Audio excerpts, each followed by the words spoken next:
So guys, hindi ko siya mapatayo. Sorry guys, talaga, nagkamali ako. So alam ko na kung saan ako nagkamali, pero mamaya ko na sabihin sa inyo. Hi guys! For today's video ay gagayahin natin ang nag-trending last year na Graham Bar. Samahan din ninyo akong alamin kung saan ba ako nagkamali sa paggawa nito. At katulad nga po ng lagi kong sinasabi, hindi po ako chef, hindi rin ako baker, mahilig lang po talaga akong magluto at manggaya. At dahil nag-trending siya last year at hindi ko siya nagawa nung December, ngayon ko na lang siya gagawin. Gagawa tayo ng Graham Bar. So, eto, meron ako ditong 2 pack ng Graham cookies. Meron akong all-purpose cream. Kahit anong brand pwede nyong gamitin. Meron din ako ditong condensed milk. Kahit anong brand pwede nyong gamitin. At meron akong cookies. Kahit anong cookies pwede din nyong gamitin. So, tara na guys. Mag-start na tayo. So guys, ang una kong gagawin ay itong cookies. Tatanggalan muna natin siya ng bago natin durugin. Yan, kita niyo yan. Kasi ito, kasama natin ito mamaya pag naano natin yung pag gumamit tayo ng mixer mamaya. Yan. Ito kasi pandagdag din to sa lasa dun sa ating gagawing Basta alam nyo na yun guys, nag-trending naman to. For sure, alam nyo na yung tawag doon. Hindi ko nga alam yung tawag doon. Yan. Kita nyo yan. Yan. So, ito siya guys, oh. Hindi ko ni lahat. May natira pang ito, oh. Isang pack, tsaka ito. Bali 5 pieces. Isasama natin ito sa pagdurog. Yung palaman niya. Para malasa din, oh. Diba? So, tara. I-ano muna natin to. Gagamit tayo dito ng blender. Hindi na yung food processor. Try natin sa blender. So, ito guys. Gagamit tayo ng blender para sa atin. Ito yung may oh. Yan. Lagay natin yan. Tsaka yan, diba? Pero yung iba, wala siyang palaman. Sana kayanin ng ating blender. Huwag na kaya ito, wait lang. Yan. Yan. Pwede naman kung wala kayong blender, kung wala kayong food processor, pwede rin naman pukpukin na lang ninyo, diba? Ay, teka lang, guys, wait lang. Ano ba ito? Kasi yung takip po. Ayan. Tatanggal, wait nga. So, yan guys, try na natin. Teka lang. Naayos ko na guys.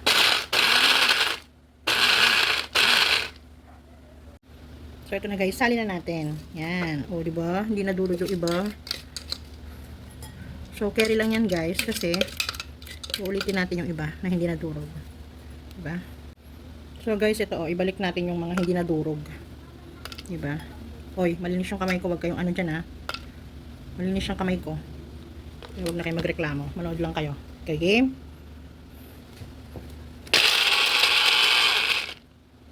So guys, ito na siya oh. So naisip ko, okay din siguro yung may mga ganitong malalaki.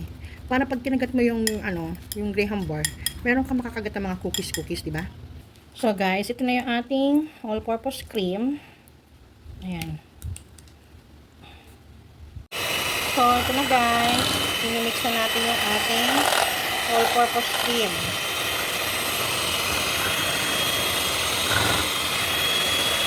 So, base sa mga napapanood ko, kailangan daw mag-double yung cream natin.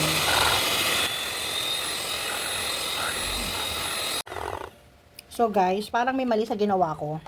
Kasi yung cream natin, yung all-purpose cream, nilagay ko yun sa freezer, nanigas. Tapos, parang nanigas na defrost. Kaya ganito.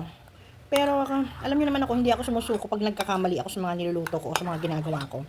Gagawa natin to ng paraan. Ang gagawin ko, ibabalik ko siya sa freezer. Chill muna natin siya kahit mga 30 minutes. Saka natin siya uli imimix. Okay? So guys, 30 minutes na siya nasa fridge. Sa freezer. Try natin. Ha? Kasi last time, meron din akong ginawa. Alam niyo yung mango crepe? Ganun din yung nangyari eh. Tapos pinracer ko siya para mag-double. So, let's do this guys. Try natin kung maging okay siya.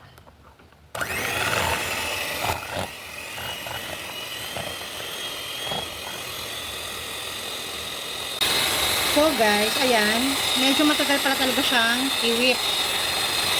So, nagtanong ako kay Google kung gaano katagal bago siya maging yung mag-double. So, sabi, may nagsabi 4 to 8 minutes, 7 to 8 minutes, ganon. Tapos, nag-check din ako kay Google na sabi, pagka daw hindi siya nagdo-double or tumatayo yung nagdo-double yun, try daw na itaas konti itong mixture. Yan, wag daw nakaganon. So, ganyan muna. Kasi baka may air. Hindi ko alam kung ano ibig sabihin nun eh. So, wala pa namang 8 minutes. Mga ano pa lang to. Tingin ko mga 4 minutes pa lang siyang nagaganito. So, ayan guys. Wait natin siyang maging okay. Okay? So, guys, hindi pa rin siya nagdo-double. So, may nabasa ako, sabi, bawasan daw yung yung cream natin. So, binawasan ko siya. Ito yung kalahati. So, ito muna ang i-whip natin. Tingnan natin kung ano mangyayari, ha?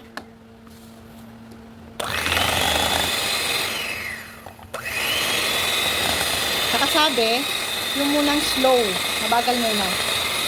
Yan. At huwag natin ididikit dun sa baba. Yan. So, tingin ko naman parang nagiging mas okay to, no? So, guys, hindi ko siya mapatayo. Sorry, guys, talaga, nagkamali ako. At alam ko na kung ba't pumalpak, alam ko na siya.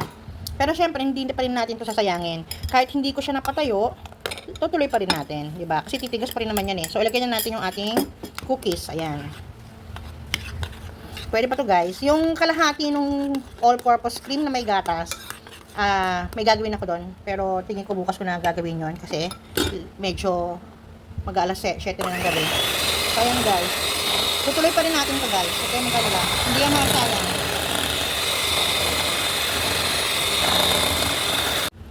So, yan, guys. Okay na to. Hindi na natin siya, baka na-over whip na rin siya. So, alam ko na kung saan ako nagkamali, pero mamaya ko na sabihin sa inyo. So, gagawin pa rin natin yon kasi kahit ganyan siya na runny, titigas pa rin naman yan pag nilagay natin sa freezer. At alam kong masarap pa rin yan. So, tara guys, assemble na natin yung ating cookies. So, ayan guys, assemble na natin siya. So, siguro nagtataka kayo, no, kung bakit tinuloy ko pa rin kahit na mali. So, una, alam niyo naman na ayaw ko nagsasayang ng pagkain. Ayaw ko yan. Kasi, syempre, itutuloy pa rin natin yan. Yan. Pangalawa, kaya natin tutuloy para makita ninyo yung mali ko at hindi nyo nagawin pag kayo na yung gumawa. Diba? Yan. At syempre, pangatlo, alam ko na kahit na mali ito o nagkamali ako sa procedure, alam kong masarap pa rin ito. Dahil ngayon pa lang, aamoy ko na mabango. Alam nyo yun? So, ayan, ikat natin. Kasi ito. Yan. Kaya kung kapag nagkakamali rin kayo sa mga niluluto nyo, go lang, basta naman masarap eh. Okay naman, ako alam ko masarap kasi amoy pa lang mabango na eh. Yan, di ba? Huwag kayong ganun talaga, hindi lang ako yung nagkakamali. Hello, maraming chef dyan ang nagkakamali, no? Hindi lang nila sinasabi sa atin na nagkakamali sila kung minsan. Sige, maghahanap ako ng chef na mga nagkamali. Di ba? Hindi naman perfect eh. So, okay lang magkamali at okay lang na makita nyo na mali yung ginawa ko. Alam naman gayahin nyo pa, mali na nga ako. Ano ba kayo? So, ayan, di ba? Tada, di ba? Tapos, eto, di ba? Ang bango niya, guys. Alam niyo ba 'yun? Ang bango niya, tsaka parang ang sarap-sarap niya. Tingnan ko nga. Ang sarap, guys. Grabe. Ang sarap. Ayan, di ba? So, manipis na nga lang siya. Ay, wag natin, ibuhos ko na lang na ganyan. Ayan, iuubos na natin yan dyan. Guys, masarap to, promise. Pag natikman to ng mga anak ko, kahit palpak yan. Hindi naman palpak yung lasa. Ang palpak, yung paggawa ko ng whipped cream. Hindi ko siya napatayo. Sasabihin ko na kung ba't ako nagkamali, ha? Wait lang. Alam nyo kung ba't ako nagkamali. Sa tingin ko, yun ang dahilan kung bakit hindi siya naging successful. Kasi, di ba sabi ko sa inyo, dapat December ko pa ito gagawin? Kasi, nilagay ko siya sa freezer, tapos, mali, ito nagupit ko. Tapos, nung tumigas siya, nung December na naisip ko na nilabas ko, binaba ko. So, to make the long story short, ang nangyari siya, taas, baba. Alam mo yon, frozen siya, tapos i-defrost ko. Frozen, defrost. So, yun ang nangyari. Na wag ninyong gagawin pag gumawa kayo ng ganito. O kahit ano pang gagamitin nyo na Pag sinabi nung napanood yung gumawa na, shield lang dapat, wag sa freezer, sundin nyo. Kasi ako, alam nyo naman ako, naalala ko tuloy nag-comment sa akin na, ako lang daw yung gaya-gaya, pero hindi na gaya ng tama. Well, yung sa, tofu square yun pero tama yun. Dito lang talaga. Aminado ako na nagkamali ako dyan, pero carry lang yan, guys. Babalikan natin to, gagawa tayo uli soon. So, ayan, guys. Manipis lang siya. Ayan, pero, tulad ng sinabi ko, masarap ito. So, ilalagay na natin siya sa freezer, guys. Guys, dumating si kuya. Pinatikim ko sa kanya ito. Nagalit. Pati kay bunso. Nagalit sila. Kasi daw masarap. So guys, ilagay na natin sa freezer. Mamaya tikman natin pag matigas na ha. Guys, I changed my mind. 'Di ba sabi ko sa inyo, hindi ko na yung kalahati ng cream eh hindi ko na gagawin. Eh dumating si Kuya, natikman niya yung excuse me, teka nga. Natikman niya yung yung cream na nilagyan ko ng cookies at nagustuhan niya. So naisip ko na gagawin ko na lang din. Pero ito, may nakita ko sa kabilang tindahan ng Oreo, pero hindi siya chocolate cream siya. So pupukpukin na lang natin siya nito, hindi na tayo gagamit ng blender or ng food processor. So durugin na natin siya. Kung ano yung procedure kanina na ginawa ko doon sa nauna, eh ganun din, ha? Pero papakita ko pa rin sa inyo. So ayan guys, pukpukin na natin. Alam, parang mas maganda pa pala na pinupukpok na lang kaysa yung blender or food processor. Matrabaho pa yun, lilinisin mo pa yun. So ito, ayan pukpukin mo na ganyan, di ba? Parang mas okay pa siya. O, di ba? O, nakita na naman yung sangkalan ko, sabihin nyo madumi. Ganyan talaga yan, mancha na yan, ba't ba? O, ayan. So, hindi natin susukuan yung mga pagkakamali natin doon sa ating ginagawa, di ba? So, kung hindi man siya, ay, butas. Hindi man na perfect yung ating whipped cream, okay lang. Pero yung lasa, I assure you 100%, masarap siya dahil may approval ng mga anak ko. So, ganoon naman ako lagi. Pag gusto ng mga anak ko yung lasa, wala nang problema yun. Happy na ako doon. Pero syempre, kay daddy namin masungit, alam naman yan. Yan ang number 1 basher ko. Malamang sa kanya, masarap din siya yun, syempre.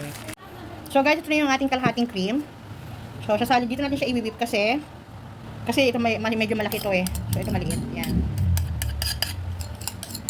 Kasi titigas din naman yan eh, di ba? So kaya na yan guys. Saka na lang tayo ulit gagawa. Kailangan natin ma-perfect yan. Hindi natin titigilan yan. Okay? So, tara. So game.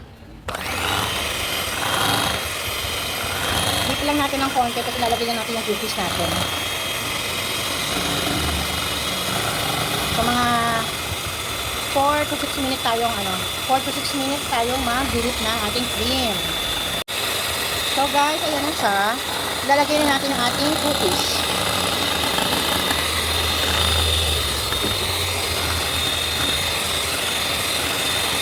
So guys, i-assemble na ulit natin siya. Katulad nung kanina. So gugupitin lang natin yung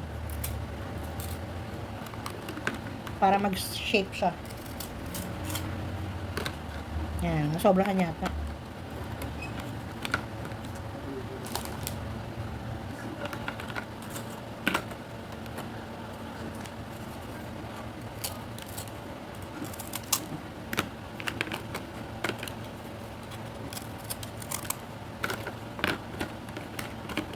Guys, malinis yung kamay ko.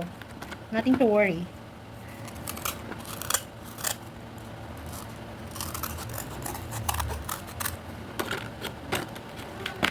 Yan. Tapos guys, ito na yung ginawa ko. Oreo naman to. Yung kanina kasi is cream o. Eh, ubos na yung cream o ni Mikmik. Nag-check ako sa kabilang tindahan. Meron ako nakitang Oreo. O, diba? Pero parang ayoko din siya ubusin lahat. Kasi may dadurog dito na mga cookies. So, gusto ko siyang ilagay. Ay, hindi rin kakasya. Kaya mo na nga.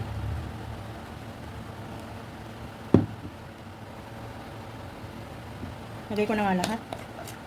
Gusto ko sana maglagay doon sa maliit kasi meron akong natirang pan eh. Pero carry na yan. Gaya pagkagawa ito na lang tayo. So, ayan guys. Diyan na natin igupit kasi cookies din naman yan eh. Yan. So, talagyan natin dito. Yan. Tapos,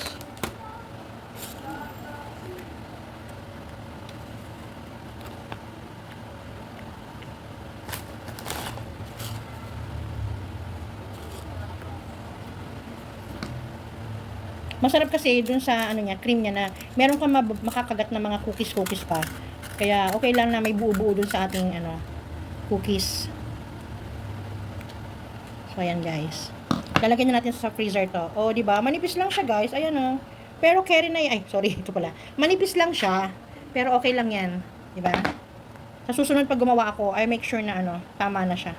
Okay? Lagyan natin sa freezer. Guys, ito na. Tada! Oh, di ba? So ito na 'yung ginawa natin oh. I-check na natin. Oh, di ba? Ewan ko ito yata yung hindi ito yung cookies and cream. Ay hindi ito yung tawag doon, yung cream ito isa yung cookies and cream yata. Oh, di ba? Sabi sa inyo mabubuo din eh. Oh, matigas siya oh. Hindi na matigas na matigas. Tara slice natin. Guys, i-slice natin. Parang, ito yata yung Oreo. So, titikman natin. Wait lang. So, ito guys. Ito. Nakita niyo to? Ganda, di ba? Ano ba yan? Matigas eh.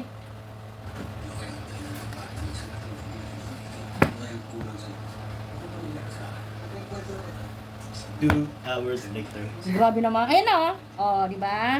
Wow! Hello! Oh, kita niyo yan, guys. Tama lang yung kapal niya, hindi masyado makapal, di ba? Oh, see? Ito na po ang version ko ng Graham Bar.